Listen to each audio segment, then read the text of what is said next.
సన్మానానికి హాసినటువంటి commissioner గారికి, అలాగే senior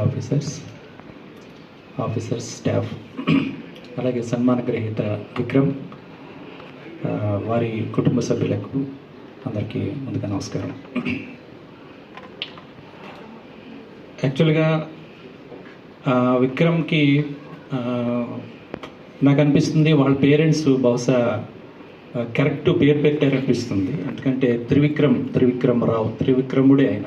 ఎందుకంటే ఇంతింతాయి ఒటిడింత అన్నట్లుగా ఆయన తన డిప్యూటీ సర్వేయర్గా తన కెరీర్ ప్రారంభించి అంచెలంచెలుగా ఎదుగుతూ ఒక డిప్యూటీ డైరెక్టర్ స్థాయికి వచ్చి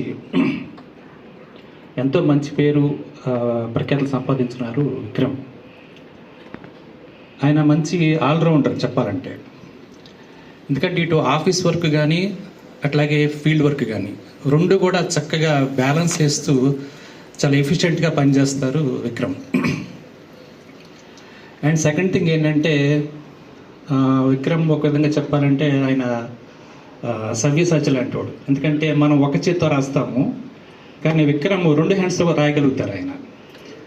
ఆయన రైటింగ్ కూడా చాలా బాగుంటుంది. నేను అకాడమీ అకాడమీ ప్రిన్సిపాల్గా ఉన్నప్పుడు స్టాఫ్ని ఎంకరేజ్ చేయడం కోసం ఎప్రిసియేషన్ సర్టిఫికేట్స్ ఇచ్చేవాళ్ళు. అవన్నీ కూడా విక్రమ్ చేతితోటే రాయించేవాళ్ళు. ఎందుకంటే ఆయన రైటింగ్ కూడా చాలా బాగుంటుంది, దస్తూరి ముత్యాల్లా ఉంటాయి అన్నమాట. ఆయన రెండు హ్యాండ్స్తో కూడా రాస్తారు, విక్రమ్ యొక్క స్పెషాలిటీ. తర్వాత యాక్చువల్గా విక్రమ్కి నాకు జర్నీ చూసుకున్నట్లయితే తను నేను కలిసి 2 సందర్భాల్లో కలిసి పనిచేశాం.